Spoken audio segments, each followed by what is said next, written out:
Hi friends, ఇప్పుడు మనం egg fried rice తయారు చేసుకుందాము.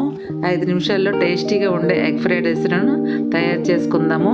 దానికి కావలసిన పదార్థాలను ఇప్పుడు మనము చూసుకుందాము.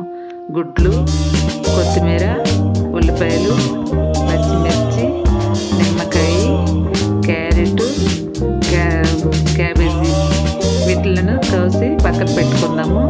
ఇప్పుడు మనము స్టవ్ వెలిగించి బాండి పెట్టుకొని నూనె వేసుకుందాము. నూనె మరుగుతుండే టైంలో కొట్టుకొని ఉంచిన ఎగ్స్ను బాగా గిలకొట్టుకోవాలి. దాన్ని బాగా మిక్సింగ్ చేసుకుంటే అది బాగా ముక్కలుగా లేకుండా చక్కగా వస్తుంది ఎగ్స్ అండి. ఇప్పుడు బాగా గిలకొట్టాం కదా, ఇలాగే చూపించే విధంగా గిలకొట్టుకోవాలి. నూనె బాగా మరిగిపోయింది కదా, అందులో గిలకొట్టిన ఎగ్స్ను వేసుకుందాము.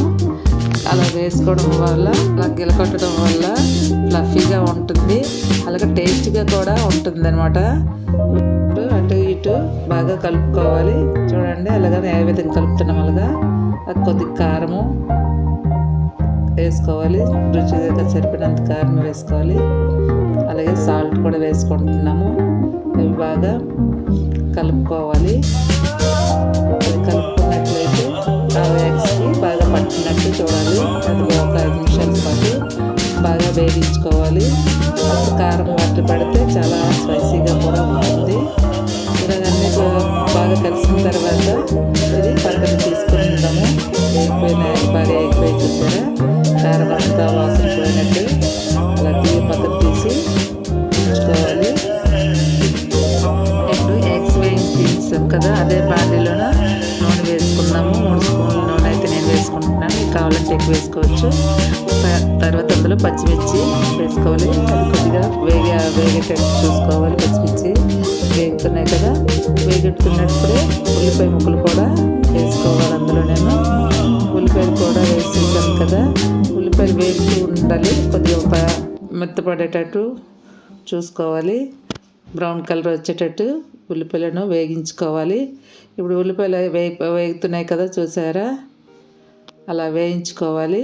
చూడండి గోల్డెన్ బ్రౌన్ కలర్ వచ్చింది. ఇప్పుడు క్యాబేజీ కూడా వేస్తున్నాము. తురిమి ఉంచుకున్న క్యాబేజీ కూడా వేస్తున్నాము. అలాగే క్యారెట్ని కూడా అందులో వేస్తున్నాము. ఇప్పుడు వెజిటేబుల్స్ వేసుకున్నాం కదా, అవి ఎక్కువగా వేగనివ్వకుండా ఉండాలి. ఎందుకంటే మనం తినేటప్పుడు క్రిస్పీగా ఉండాలంటే అవి నోటికి చాలా టేస్టీగా ఉంటుంది కూడా. తింటున్నప్పుడు అవి వెజిటేబుల్స్ చాలా బాగుంటుంది కూడాను, ఎంతో రుచికరంగా కూడా ఉంటాయి. ఇది ఇలాగా బాగా వేగితే బాగోదు. ఇందులో కొద్దిగా గరం మసాలా వేసుకున్నాము. అలాగే చికెన్ మసాలా కూడా కొద్దిగా వేసుకుంటున్నాము.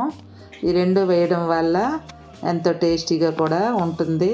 ఇప్పుడు ఆ రెండును బాగా కలుపుకుంటున్నాము.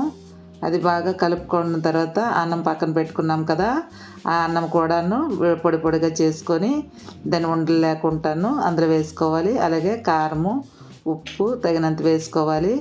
మనకు టేస్ట్ ఎంత కావాలనుకుంటున్నామో అలాగే వేసుకోవాలి.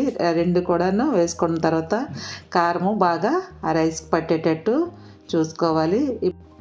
వేయించి ఉంచుకున్న ఎగ్స్ కూడాను అందులో ఫ్రై చేసి ఉంచుకున్నాం కదా, అవి వేసుకుంటున్నాము ఆ రైస్లోన. అవి బాగా కలుపుకుంటూ ఉండాలి. అటు ఇటు బాగాను అందులో పట్టేటట్టు చూసుకోవాలి. చూడండి ఇప్పుడు ఎలా కలుపుతున్నామో ఆ విధంగా కలుపుకోవాలి.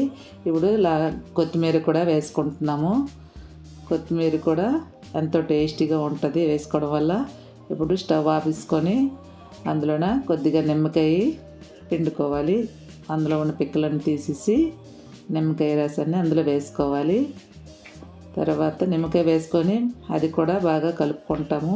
నిమ్మకాయ వేయడం వల్ల కూడా మనకి ఎంతో ఆరోగ్యకరంగా ఉంటుంది.